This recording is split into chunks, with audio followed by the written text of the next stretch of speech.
Nuestra lectura, el libro de Salmos. Hemos avanzado ya al capítulo 51. Recuerden lo que vimos la semana pasada, fue interesante, tiene que ver con el juicio de Dios para Israel al final de los 7 años de tribulación, antes de entrar al tiempo milenial. Y es muy interesante todos los juicios que Dios va a hacer para con Israel. Sin embargo, lo que vamos a estudiar hoy en día, el día de hoy, perdón, gracias hermano, es algo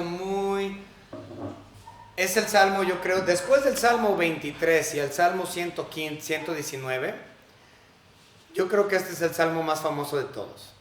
O sea, en tercer lugar, después del 23 y después del 119, posiblemente el Salmo 1 también, pero este es entre los grandes salmos. Es el Salmo penitencial de David. Hubo varios, de hecho son 7 salmos penitenciales en el libro de los Salmos, y sin duda de los penitenciales este es el más grande de todos. Los salmos penitenciales son los salmos 6, 25, 32, 38, este que es el 51, el 130 y el 143.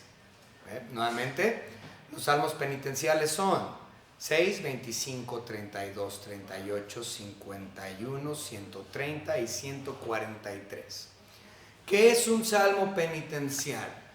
Es cuando el corazón del salmista está penitente, está con dolor, está con arrepentimiento, es un corazón quebrantado a causa de su pecado. Esto es un salmo penitente. Y creo que todos nosotros que hemos sido salvos, sé que todos los que hemos sido salvos por la gracia de nuestro Señor Jesucristo, hemos llegado penitentes como pecadores inmundos a los pies de Cristo para que Él nos extendiera su gracia. Entonces, cada creyente verdadero sabe muy bien qué es un corazón penitente.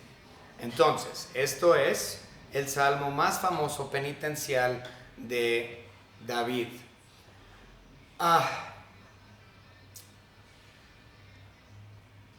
Este salmo es específico a un pecado de David, el más conocido de sus pecados, que fue cuando se metió con Betsabé. Recuerden que él vio a Betsabé que se bañaba y él la vio de lejos y le gustó Betsabé y él decidió que él iba a adulterar con ella y él la toma y arregla para que sea muerto su esposo Urías, el hitita. Entonces, este fue el gran pecado de David, el pecado que él hizo con Betsabé y la muerte de su esposo Urías. De hecho, ahorita lo vamos a leer en un momento, viene en 2 de Samuel, si quieren ir ahí, 2 de Samuel 12, ahorita lo vamos a leer. Pero este salmo está compuesto, o fue compuesto, después de que el profeta Natán condenó al rey David por el pecado que él hizo. Natán fue con el rey David y lo condenó y le dijo, ¿sabes qué? Eso no estuvo bien, qué pecado tan... esto nunca debió de haber sido y Dios te va a reprender por ello.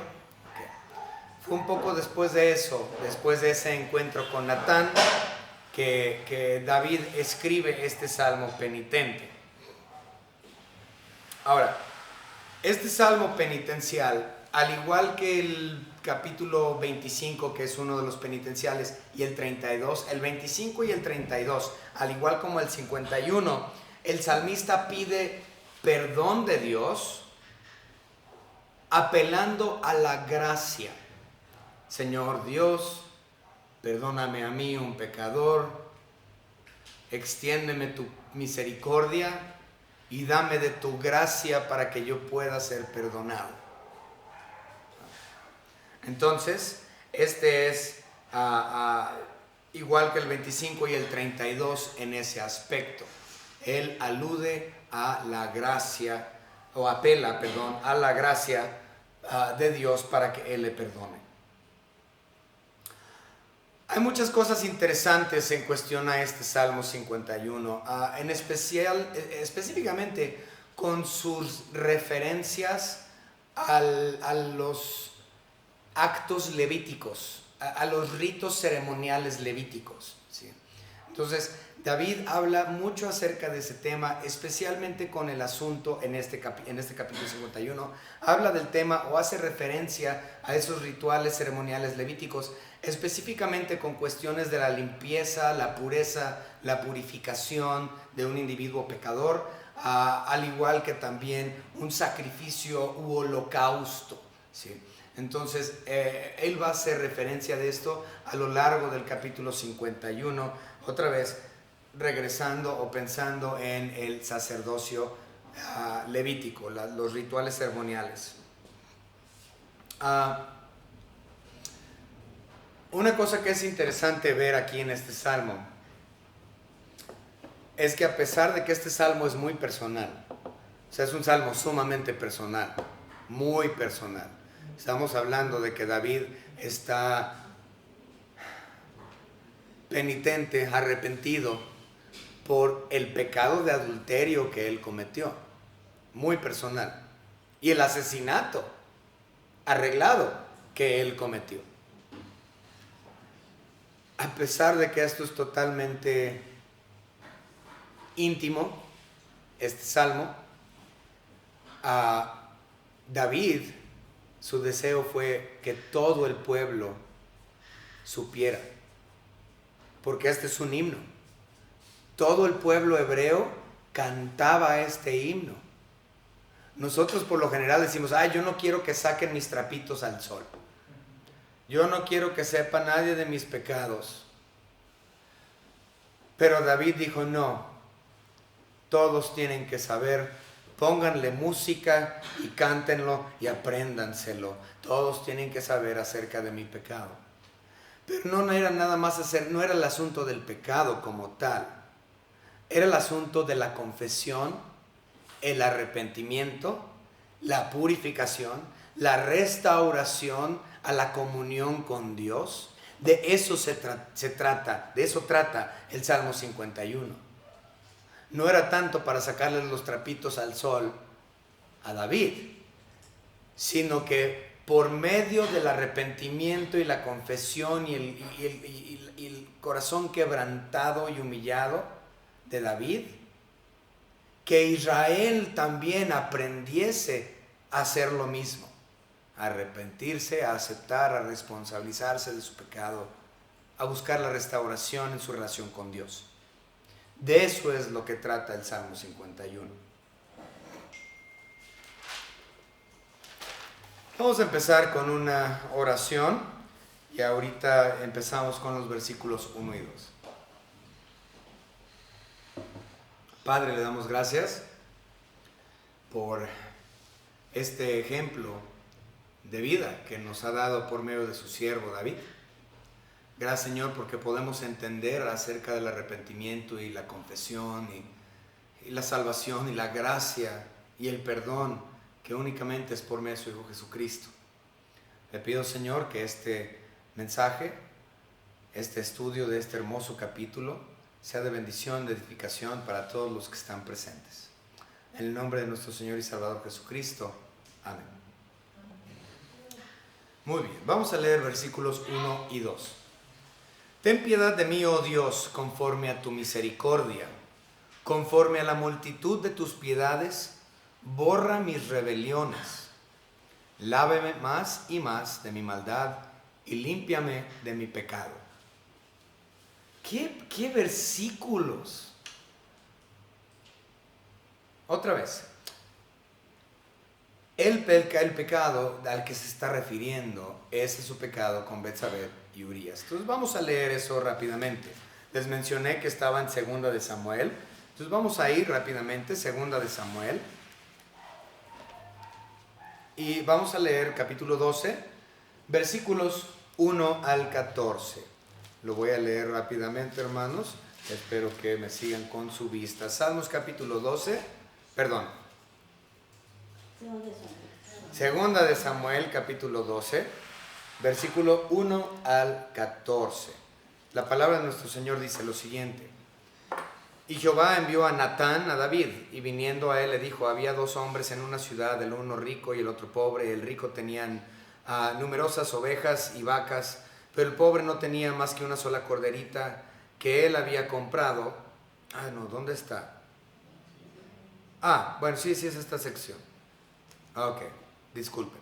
El rico tenía numerosas ovejas y vacas, pero el pobre no tenía más que una sola corderita que él había comprado y criado, y que había crecido con él y con sus hijos juntamente, comiendo de su bocado y bebiendo de su vaso y durmiendo en su seno, y la tenía como a una niña. Y vino uno de camino al hombre rico, y éste no quiso tomar de sus ovejas y de sus vacas para guisar para el caminante que había venido a él, sino que tomó la oveja de aquel hombre pobre y la preparó para aquel que había venido a él. Entonces encendió el furor de David en gran manera contra aquel hombre, y dijo a Natán, viva Jehová, que el que tal hizo es digno de muerte, y debe pagar la cordera con 4 tantos, porque hizo tal cosa y no tuvo misericordia. Entonces dijo Natán a David, tú eres aquel hombre. Así ha dicho Jehová, Dios de Israel, yo te ungí por rey sobre Israel, y te libré de la mano de Saúl, y te di la casa de tu señor y las mujeres de tu señor en tu seno. Además te di la casa de Israel y de Judá. Y si esto fuera poco, te habría añadido mucho más. ¿Por qué pues tuviste en poco la palabra de Jehová, haciendo lo malo delante de sus ojos? A Urías Heteo heriste a espada y tomaste por mujer a su mujer, y a él lo mataste con la espada de los hijos de Amón, por lo cual ahora no se apartará jamás de tu casa la espada, por cuanto me menospreciaste y tomaste la mujer de Urías Heteo para que fuese tu mujer. Así ha dicho Jehová, he aquí yo haré levantar el mal sobre ti de tu misma casa, y tomaré tus mujeres delante de tus ojos y las daré a tu prójimo, el cual yacerá con tus mujeres a la vista del sol, porque tú lo hiciste en secreto, mas yo haré esto delante de todo Israel y a pleno sol. ¡Wow! Hermanos, Natán fue muy duro con el pecado de David. Es porque Dios es duro con el pecado. Dios no acepta el pecado. Dios es santo, puro, perfecto, sin mancha. Y el hombre es un asco. Somos pecadores, contaminados, corruptos. Y para poder pararnos delante de un Dios puro, para ir a Él, hay que pararnos. Hay que purificarnos primeramente. Y ahorita vamos a hablar acerca de la purificación para pararnos en la presencia de Dios. Vamos rápidamente a ver algo muy parecido a estos dos versículos que estamos viendo, nada más para ver que esto es común. Desde Génesis hasta Apocalipsis, el perdón es únicamente por la misericordia, por la piedad, por la gracia de nuestro Señor Jesucristo. De otra manera no hay perdón. Si tú tienes pecado en tu vida, si tú no eres salvo, si tú no conoces la gracia, estás en busca de ese perdón, no hay nada que te lo pueda dar salvo la obra redentora de nuestro Señor Jesucristo. Pero tú tienes que ir a Él, pidiéndole, rogándole por su misericordia, rogándole por su piedad, por su gracia. Observemos, vamos a ver aquí Salmo 51 rápidamente. El primer versículo dice, ten piedad de mí. Y luego pide conforme a su misericordia, pide su piedad, pide su misericordia, por ende pide su gracia. ¿Por qué? Dice, lávame y límpiame. ¿Por qué lávame y límpiame? A causa de sus rebeliones, de su maldad y de su pecado. Es claro. Esto es exactamente lo mismo, muy parecido a lo que vemos en Éxodo 34. Vamos a verlo rápidamente. Éxodo 34.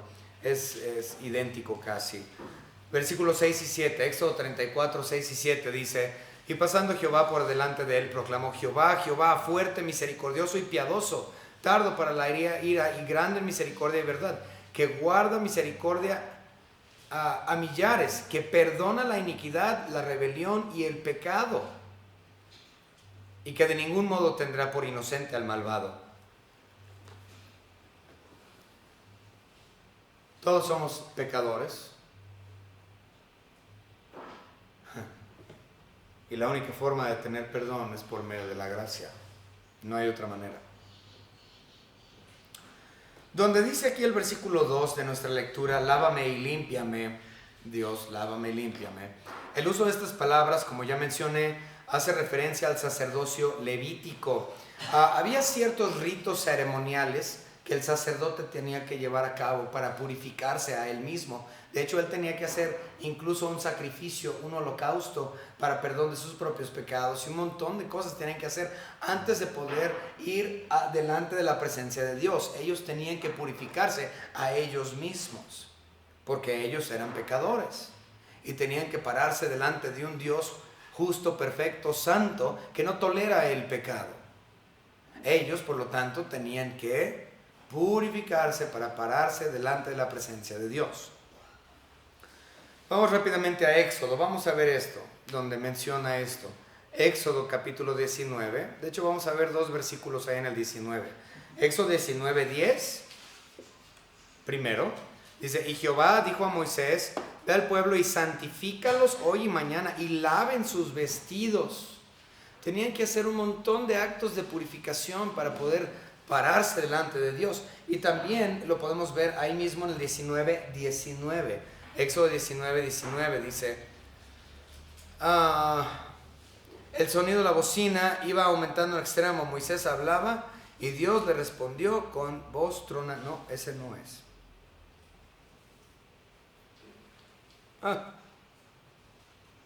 No, ahí no es. Bueno, Levítico, el libro de Levítico, aunque no tengo el versículo, pero el libro de Levítico está lleno de esas situaciones ritualistas, ceremoniales para la purificación de los sacerdotes previo a entrar al lugar santo y al lugar santísimo, obviamente. 30:19, ¿no? ¿Cuál, hermano? Éxodo 30:19. A ver, 30:19, déjame ver si es ese. Vamos a ver. Éxodo 30:19.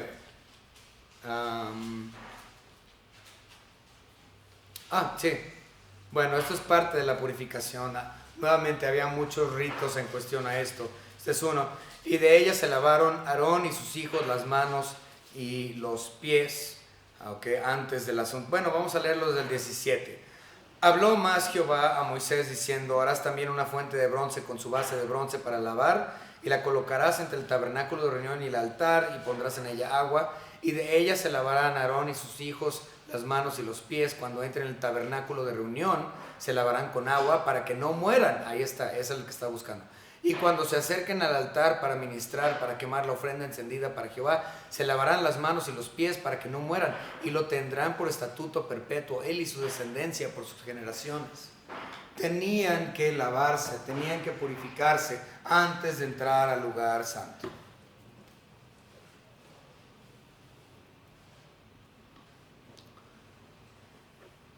Y como acabamos de leer, si ellos no llevaban al pie de la letra el ritual ceremonial de la purificación, Dios los mataba.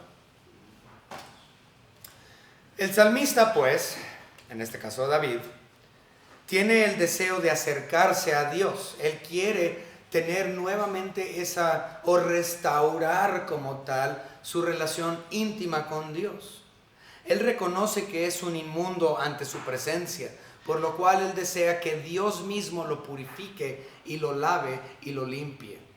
Él está diciendo: Señor, tú lávame, tú límpiame. Yo soy inmundo, no hay nada que yo pueda hacer para limpiarme a mí mismo. Yo no puedo limpiarme a mí mismo. Tú lo tienes que hacer por mí. Notemos que David no acudió a un sacerdote para pedir perdón o confesar sus pecados. Él fue directamente a Dios en oración, pidiendo, rogando por la gracia divina. La petición de gracia Es totalmente personal, no era de nadie, era entre él y Dios únicamente. No había necesidad de la intervención de ningún otro. Dice la Biblia que no hay otro mediador entre Dios y los hombres más que la persona de nuestro Señor Jesucristo. No hay otro. Hay quienes piensan que María es la intercesora. Eso es falso, la Biblia no dice eso. La Biblia dice, no hay otro mediador entre Dios y los hombres más que Jesucristo. No hay otra manera. Eso lo dice 1 Timoteo 2:5, por si gustan verlo.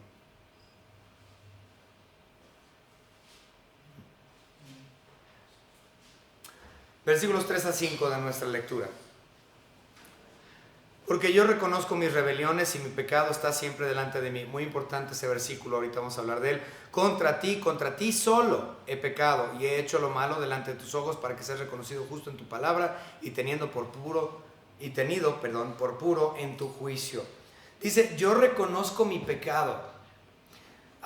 El versículo 3. Esto es muy importante porque es decir que David acepta completamente su pecado y se está responsabilizando plenamente de ella.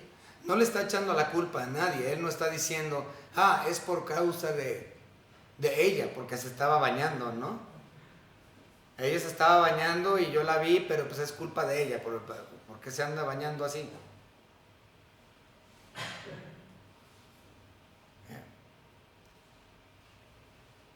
Adán también le echó la culpa a otro. Adán es un caso, bueno, en el caso de David no, él reconoció. Pero Adán, por ejemplo, dice, no, es que la mujer que tú me diste, ella fue la que me dio de comer. Yo no tengo la culpa, fue por ella, por ella. Muchas personas le echan la culpabilidad de sus pecados a los demás, pero tus pecados son personales. Es completamente, enteramente tu culpa. Cada quien es responsable por lo suyo. Y él está diciendo, yo reconozco mi pecado. Nadie es responsable más que yo. El reconocimiento del pecado, esto es traído por el Espíritu Santo. Dice la palabra de Dios en el Nuevo Testamento que el Espíritu Santo nos convence de pecado, de justicia y de juicio. Entonces, es decir, que el Espíritu Santo es quien me lleva al arrepentimiento y me da a conocer mi pecado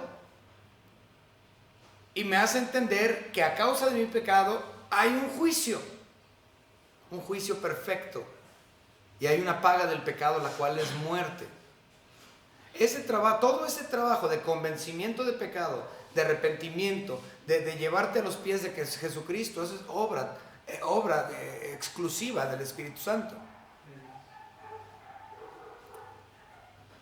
Entonces, estamos viendo que David reconoce su pecado, se responsabiliza por ello.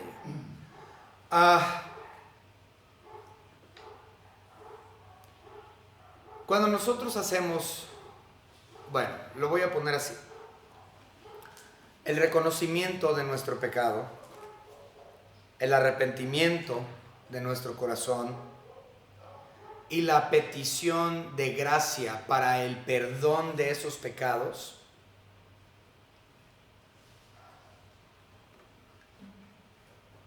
tiene dos perspectivas. La puedes ver desde el punto de vista de un inconverso o desde el punto de vista de un creyente. ¿Por qué? El inconverso, el que nunca ha sido salvo, cuando el Espíritu Santo trabaja con él para que él conozca y reconozca y se responsabilice de su pecado y lo lleva al arrepentimiento, y éste dice, Señor, dame de tu gracia, esa persona inconversa llega a ser salva por obra redentora de nuestro Señor Jesucristo. Entonces, esa sería la primer perspectiva de lo que estamos viendo aquí. Y muchos han predicado el Salmo 51 aplicándolo a gente inconversa para que ellos sean salvos. Y aunque es cierto que si un pecador reconoce y se arrepiente y entiende quién es Dios y le pide perdón y le pide de su gracia, Dios le salvará si realmente el Espíritu Santo está trabajando. Esta persona será salva, pero es únicamente por medio de la misericordia de Dios. Sin embargo, aquí en el Salmo 51 no es desde la perspectiva de un inconverso. El Salmo 51 es desde la perspectiva de uno que ya es salvo, ¿sí? Porque David es salvo. David ya temía a Dios. David ya era un hijo suyo. David era creyente. Por lo tanto, lo que estamos viendo aquí en este salmo penitencial no es desde la perspectiva de un incrédulo para la salvación, sino que es desde la perspectiva de un cristiano para perdón y restauración. Otra vez, David, lo que él estaba en busca era ser restaurado, a tener una relación íntima con Dios. Cuando un cristiano hoy, un cristiano de la edad de la iglesia, de esta dispensación, cuando un creyente de la edad de la iglesia peca, su relación que tuvo con Dios mengua. Es decir, comienzas a tener menos intimidad con Dios. Ya no hay esa relación hermosa que tuviste. Tu pecado hace que tú caigas de tener una relación íntima con el Señor. Pero otra vez, tenemos al Espíritu Santo. Y una de las labores del Espíritu Santo es precisamente la reconciliación.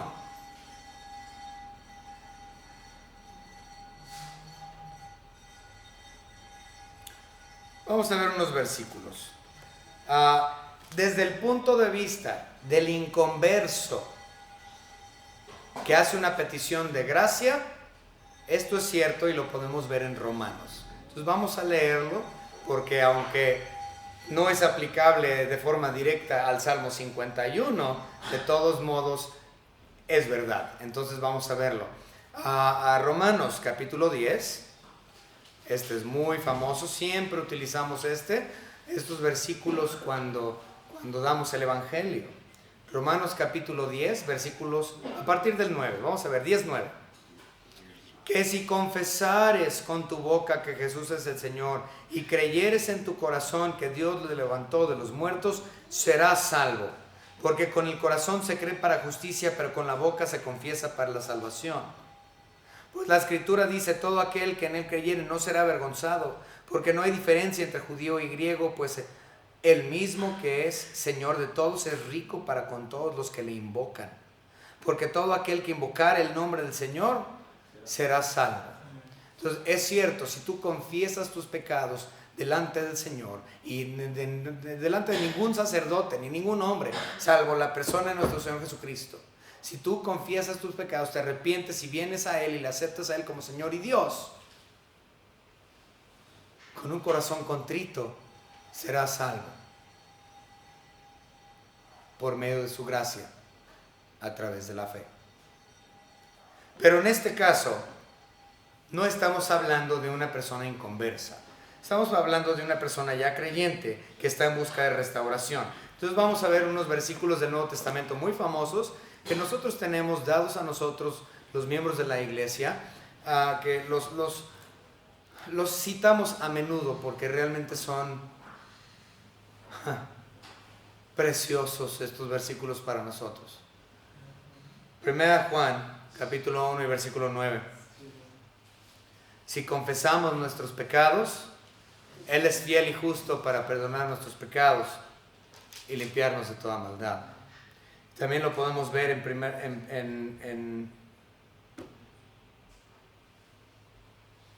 bueno, nada más ese voy a mencionar. Pero el cristiano tiene un abogado, Jesucristo. Y nosotros confesamos nuestros pecados a Dios Padre por medio de Dios Hijo, en su nombre, por medio del poder del Espíritu Santo que mora y obra en nosotros. y Él nos restaura a su comunión. Primero de Juan capítulo 1 y versículo 9 no tiene nada que ver con la salvación del alma, puesto que la carta de Primero de Juan es escrita a los hermanos ya creyentes. Por lo tanto, sabemos que esta confesión que está marcada, confesión de pecados en 1 Juan 1:9, es para restauración o reconciliación del hermano caído a la presencia de Dios. No significa que él pierde la salvación, porque la salvación no se pierde, pero nuestra intimidad con él sí.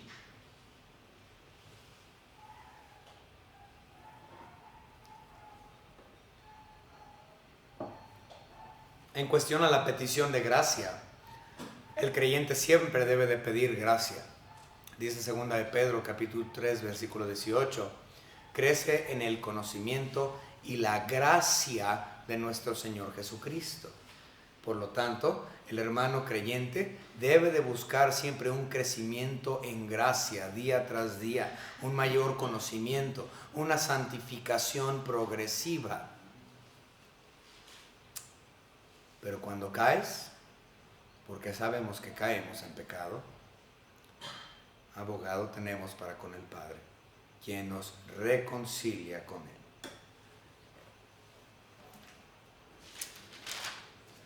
Muy bien. Versículo 4 de nuestra lectura, 51:4. Contra ti, solo he pecado y he hecho lo malo delante de tus ojos para que seas reconocido justo en tu palabra y tenido por puro en tu juicio. Dice, contra ti solo he pecado, y pues en realidad él pecó contra muchos. Digo, su pecado afectó a muchas personas, pero dice, solo contra ti he pecado. A ver, espérame, tú pecaste contra Betsabé, pecaste contra Urías, pecaste contra la nación, pecaste contra todos.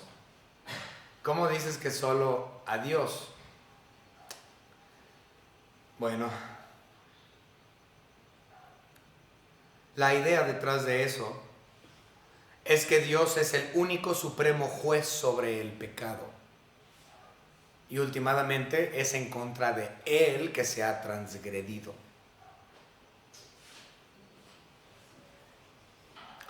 Vamos a ver lo que... Bueno, vamos a avanzar. Versículo 5. He aquí en maldad, esto es bien interesante. He aquí en maldad he sido formado y en pecado me concibió mi madre. Los católicos romanos verían ese versículo y dirían, el pecado original, el sexo, pecado. Él fue concebido por medio de sexo y por lo tanto espero que haya sido bautizado de infante para que él pudiera purgar los pecados, expiar los pecados de sus padres cuando tuvieron relaciones para que él naciera, para concebirlo, ¿no? Esa es la idea del católico romano, ¿no? Pero la realidad es que cuando dice aquí el versículo, y en pecado me concibió mi madre, y aquí en maldad he sido formado, no tiene que ver con que la concepción haya sido pecado, o que David como tal haya sido ilegítimo, o que el sexo entre matrimonio era maldad. A eso no se refiere ese versículo. A lo que se refiere el versículo 5 es que David entiende y se da cuenta que él ha sido pecador desde la matriz. Él ya nació siendo un pecador. Él siempre ha sido un pecador. Desde que su padre depositó la semilla en el óvulo, él ya era y fue pecador. Siempre lo hemos dicho, no lo olviden. No soy pecador porque he pecado. Peco porque soy pecador. Desde el vientre de mi madre yo ya era pecador. Mis hijas tan preciosas cuando nacieron inocentes, puras, el primer día que ellas vieron la luz del día ya eran pecadoras, aunque no habían pecado, ni una sola mentira habían hecho, pero ya habían nacido pecadoras. Eso es lo que está diciendo aquí David. De hecho, esto es un recordatorio de que todos somos pecadores o nacidos pecadores por causa del pecado de nuestros primeros padres. Vamos a verlo. Romanos capítulo 5 y versículo 12. La palabra dice: por tanto, como el pecado entró en el mundo por un hombre, es decir, Adán, y por el pecado la muerte, así la muerte pasó a todos los hombres, por cuanto todos pecaron. Entonces, a causa de Adán, porque él fue el primero en traer el pecado a este mundo, toda la descendencia de Adán, a todos los hombres, hemos heredado el pecado. También lo podemos ver en 1 Corintios, si vamos a ir rápidamente, 1 Corintios, capítulo 15 y versículo 21.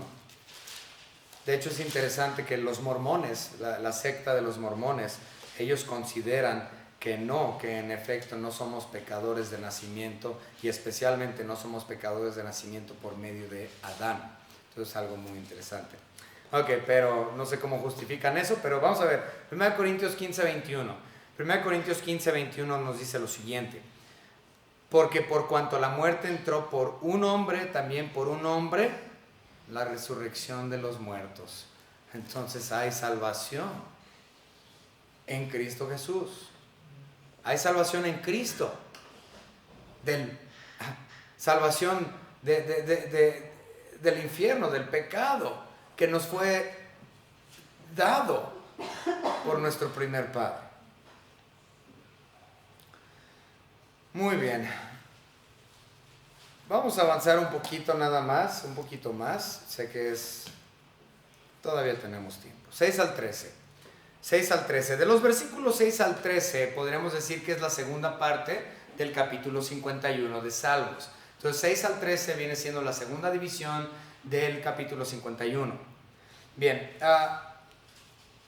después de haber llevado sus pecados ante Dios, en busca del perdón de estos, por medio de la gracia, ahora el salmista en los versículos 6 al 13 está en busca de ser restaurado delante de Dios. Que ya hablamos acerca de eso, pero vamos a verlo. Primero vamos a leer los versículos 7, 8 y 9.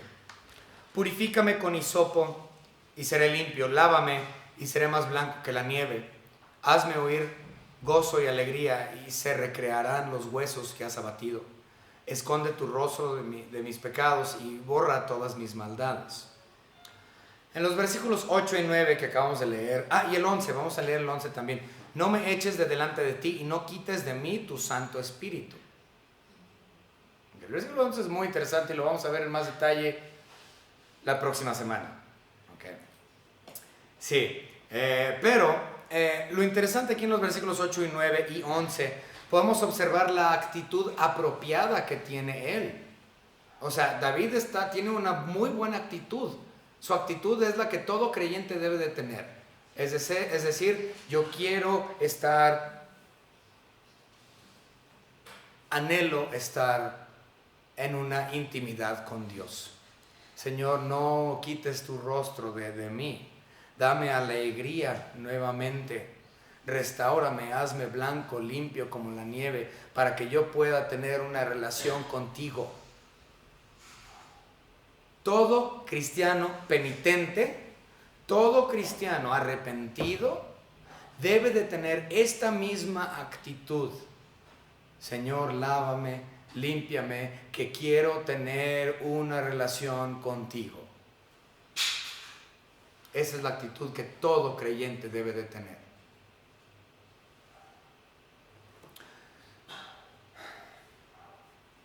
Buscando renovar el gozo de su salvación, como lo dice el versículo 12. Vuélveme el gozo de tu salvación y espíritu noble me sustente. Yo no sé de ustedes, pero cuando Cuando nosotros, por lo menos yo, y espero que usted también, porque así debe ser todo cristiano, cuando nosotros caemos en pecado y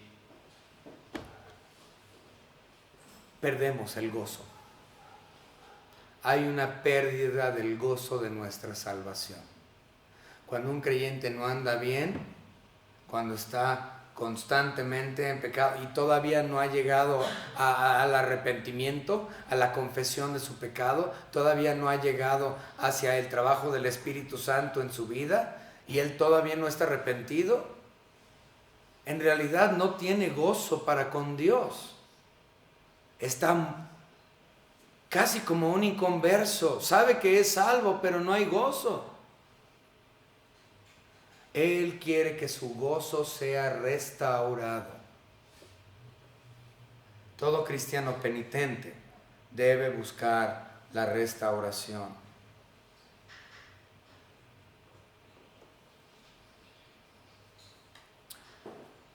Bueno, ¿saben qué, hermanos? Aquí la vamos a dejar porque tengo todavía muchas notas y no tenemos el tiempo.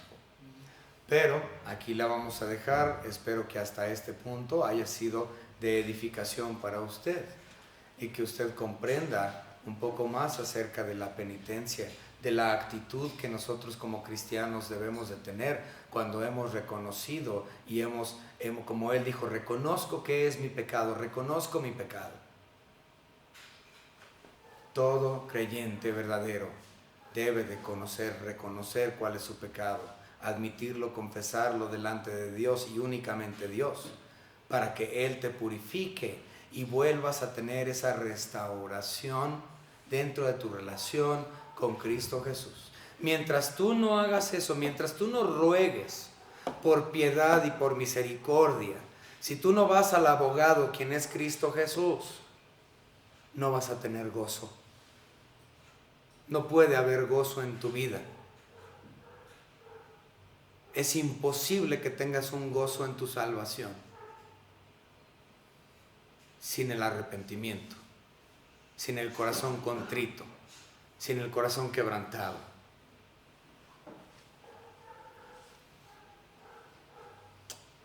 Espero, hermanos, que comprendan que el creyente, aunque todos sus pecados ya han sido perdonados, aún así confesamos nuestros pecados delante de nuestro Señor Jesucristo, para que Él abogue por nosotros delante de Dios y nos reconcilie con el Padre.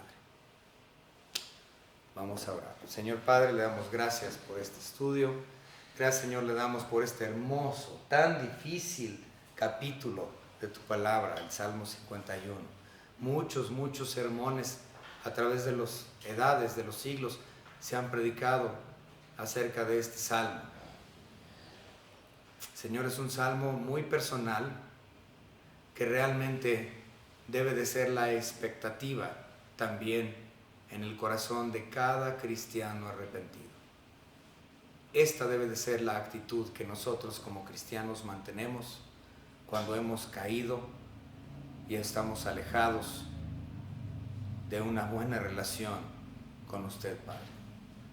Le damos gracias, Señor, porque cuando caemos, abogado tenemos para con el Padre, para reconciliarnos con usted por medio del poder del Espíritu Santo. En el nombre de nuestro Señor y Salvador Jesucristo, nuestro Señor y Dios. Amén.